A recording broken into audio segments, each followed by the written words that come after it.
Money, moolah, legal tender. I love money. They say money can't buy happiness. Who's they? Have they ever tried buying things? Money is super useful. Are you hungry? Buy a sandwich. Are you cold? Buy a jacket. Are you lonely? Hot singles in your area are dying to meet you. Since everyone wants this stuff, it's kinda hard to get. You have to sacrifice hours of your pathetic, ever-shortening life to get your grubby mitts on bills to pay the bills. If you're gonna give your hard-earned money to someone else, it'd better be worth it. Of all the wonderful stuff you could buy, why the hell would you buy this? Twice!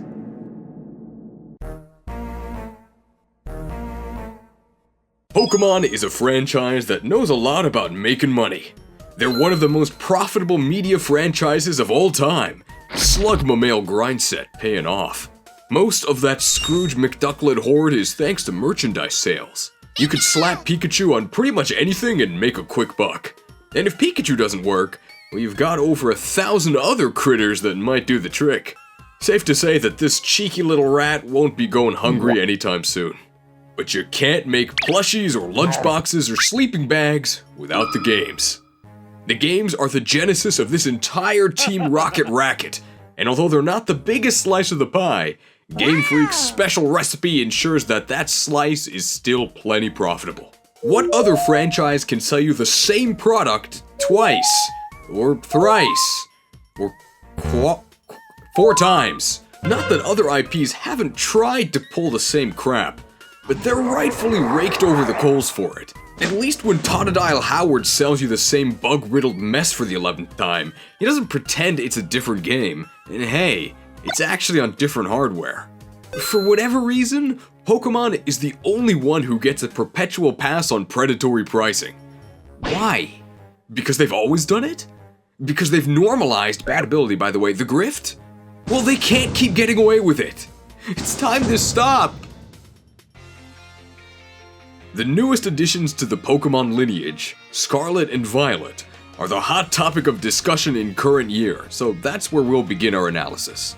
Scarlet and Violet, of course, follow the same dual release format that they've always followed, which is why I had to waste extra breath saying Scarlet and Violet. This video is not a review of Scarlet and Violet. Instead, I want to laser focus, bad move by the way, on critiquing the multi-release format. And my issues with the system should apply regardless of the quality of the games released.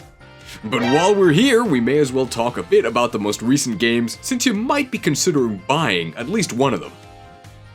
Don't. I'm told there's a good game beneath the bugs and minor visual glitches. You know what's under the jank? Nothing. These games are so soulless, lazy, and empty. To put it in an advertiser-friendly way, I didn't like these games. And not because I don't like Pokémon.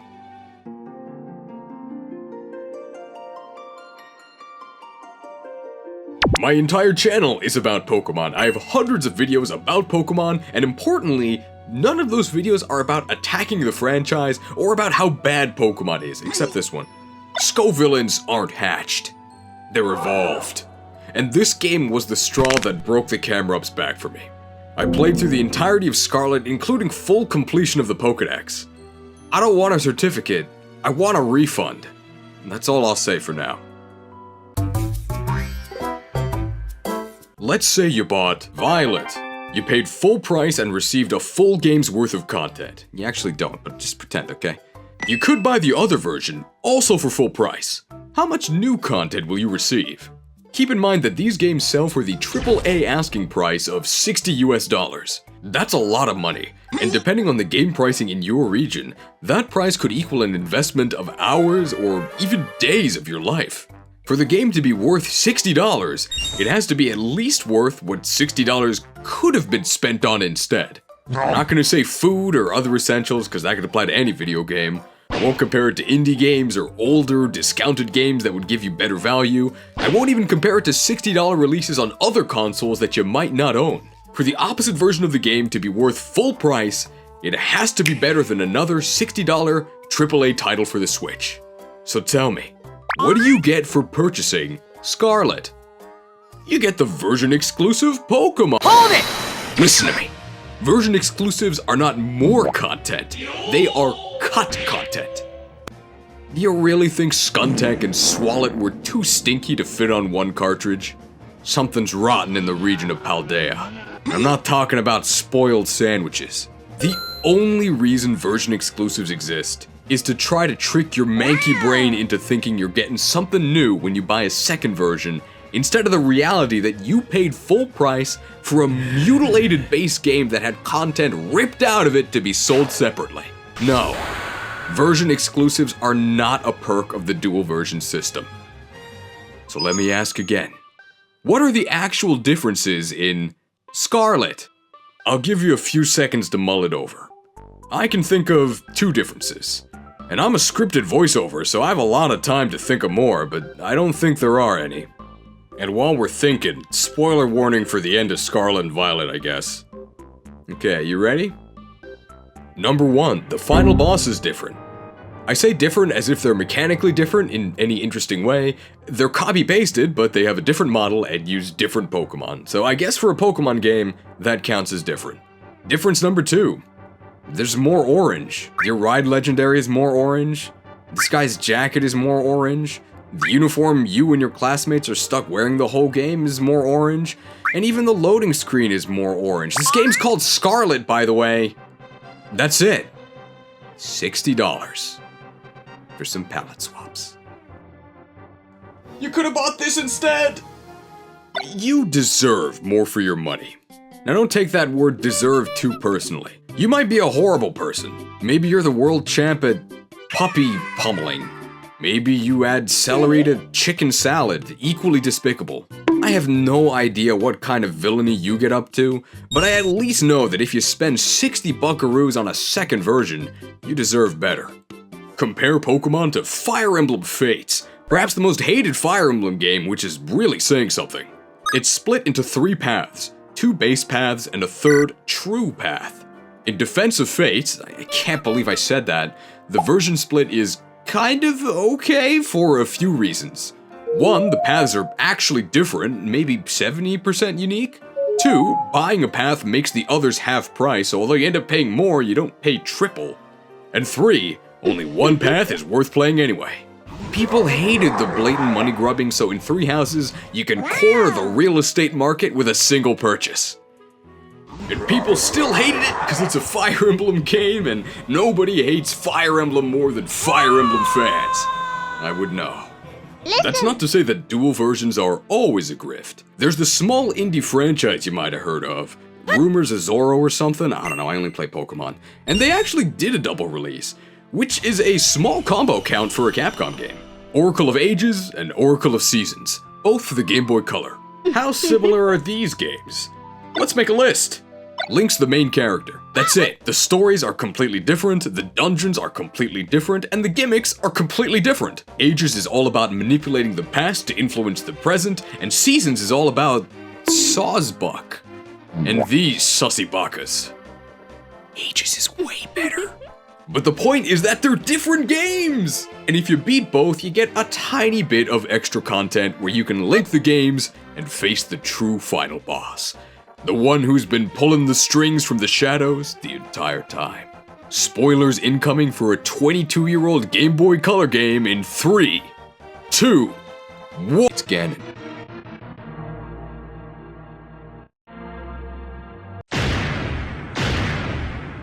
Let's address some arguments in favor of Pokemon's dual version system that you may have been screaming at the screen over the past few minutes. Assuming you haven't already disliked the video and bought the double pack out of spite. Bad move, by the way.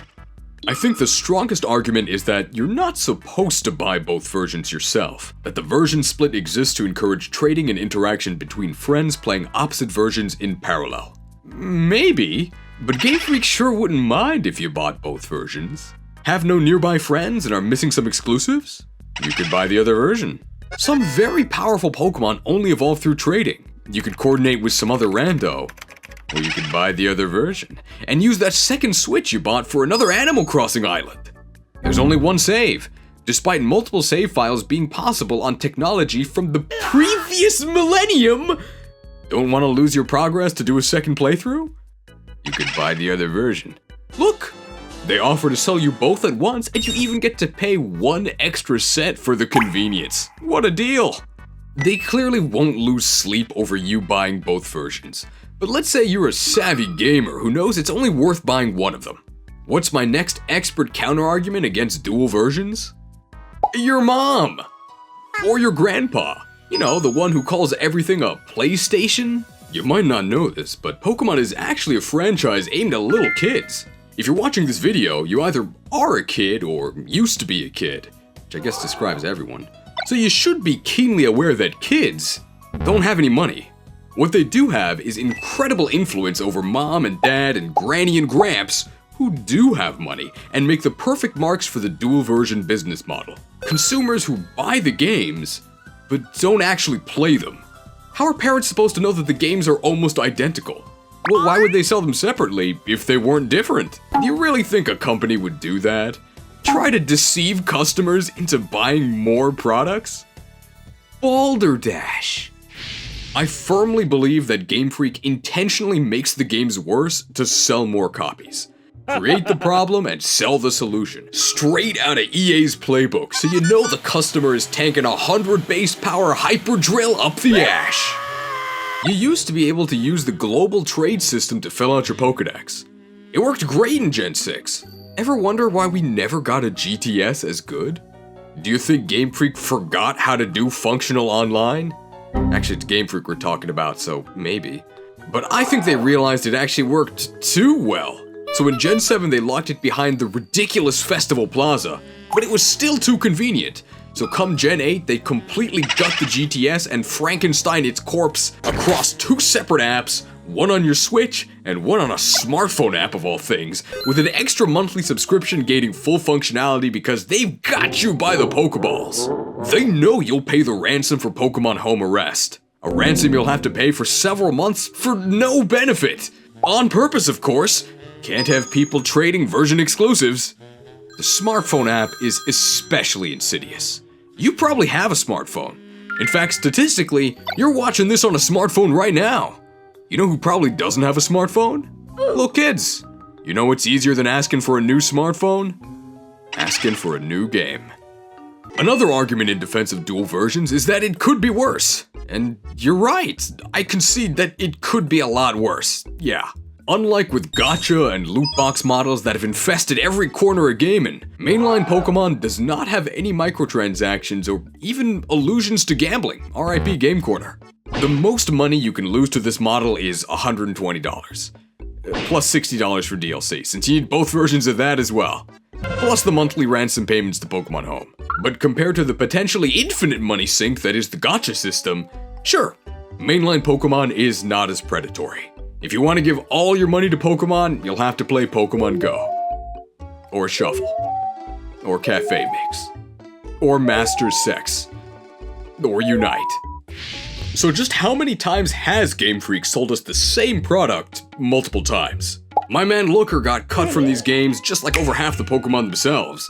But we can still try and investigate each gen to see how deep this fraud runs. I'm sorry, I'm still not over how transparently scummy this whole business model is. Could you imagine if I made 2 versions of the same video, but with a few different lines and whole chunks of analysis ripped out to force you to watch both versions?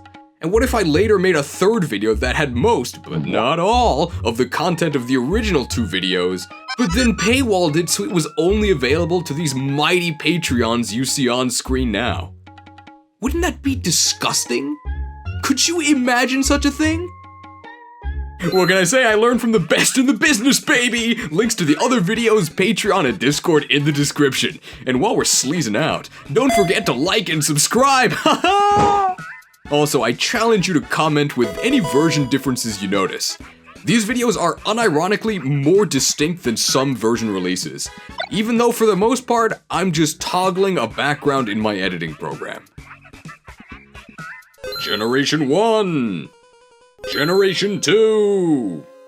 Gold and Silver are the exact same game, except the sprites are different and you encounter the cover legendaries in a different order. That's it. The premium crystal version adds animation to the sprites, allows you to play as a girl, adds little pop-ups to tell you what route you're on, and it adds this bozo that really likes Suicune. I know this isn't UC and you have to watch the Scarlet version.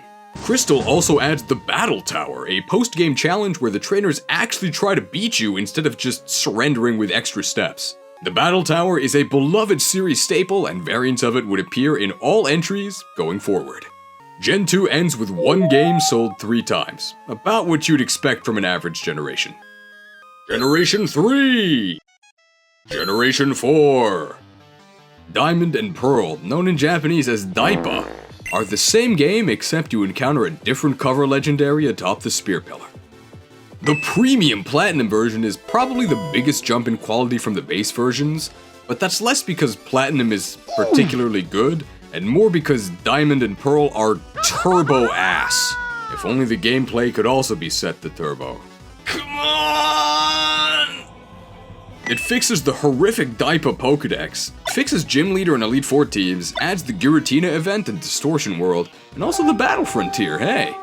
HeartGold and SoulSilver are the most beloved games in the entire franchise. They're probably my favorites, but as separate products, they fail miserably. They're the exact same, except you encounter the cover legendaries in a different order. Gen 4 ends with 2 games sold to you 5 times, same as Gen 3. Generation 5! Generation 6! Does anyone else think that Gen 6 is underrated and overhated? X and Y are the exact same game, except the cover legendary and its cutscenes are different. And Charizard and Mewtwo get different forms. No need to talk about Pokemon Z since that game doesn't exist. Send Zygarde a care package. He's been at the bottom of a cave for over a decade. He's lonely. Omega Ruby and Alpha Sapphire also released in Gen 6 and are the exact same game, except the cover legendary and its cutscenes are different. There are also minor story differences. You can either fight a Mightyena and a Mega Camerupt, or a Mightyena and a Mega Sharpedo. Your Eon Flute also summons a different Lati twin, but they're functionally the same and shift into their hideous Mega forms to soar. Or is that eyesore? Making them visually indistinguishable anyway. While Oris adds the cool Delta episode post-game, it also reverts several Emerald upgrades. Team Magma no longer get their own hideout, and they also replace the Battle Frontier with this. I still cannot believe they actually included this in the game. Why? It's such a double slap bad move in the face. Seriously, why did they leave this in? What purpose does this serve other than to tell veteran players, hey, you remember the Battle Frontier? You liked it? You want it back? Well, too bad. Kids these days just want to play mobile games. That's not a joke I wrote for the video. They literally said this. Gen 6 ends by selling 2 games 4 times. Would have been a worse ratio if they'd actually released Z, so thanks Zygarde for this one. Generation 7! Generation 8! Does anyone else think that Gen 8 is underrated and overhated? Sword and Shield are the exact same game, except the cover legendary and its cutscenes are different. They advertised different gym leaders, which is sorta true, but the gym challenges are just copy-pasted and palette swapped. It's horrifically lazy, but what do you expect by this point? I think the joke of a post-game is also slightly different, but who cares? This was the first generation to replace premium versions with DLC. $30 for both the Isle of Armor and Crown Tundra expansions, which, of course, had version exclusives. They're the exact same, except your rival is different and you encounter different Pokemon in the Dynamax expeditions. So they're the same. Even though they didn't sell a standalone third version, having different versions of DLC is so greedy that I am going to count it as a separate release. Not to mention that you are now paying $90 per version for less content than Oris. So far, we're at 2 games sold 4 times. Next comes Brilliant Diamond and Shining Pearl. Not much sludge to spew at these that hasn't already been spewn, but they're the exact same game except the cover legendary and its cutscenes are different. That's 3 games sold 6 times. And finally, there's Legends Arceus. Not Legends Dialga, Palkia, and Giratina, just Arceus. Yeah, there's only 1 version! And even though trading is a mechanic in the game, they added a link cable item that allows you to evolve trade evos by yourself! It's kind of like they realized people hate trade evos. I mean, it's still a shockingly lazy game with laughable cutscenes, no voice acting, poor technical performance, graphics that wouldn't fly on the GameCube, a stale repetitive gameplay loop, clunky UI lacking basic options like box sorting, piss-easy difficulty, and a nonsensical story. But you can get the full dose of disappointment with only one purchase. I think I can officially grant Legends Arceus the Step in the Right Direction award. A couple dozen more of these and we might actually get somewhere. Let's hope they don't take any steps backward in Scarlet and Violet. Gen 8 ends with 4 games sold 7 times. Gen 9. So how full are the company coffers in the end? Throughout the generations, Game Freak has sold us a total of 17 distinct games in 40 separate releases.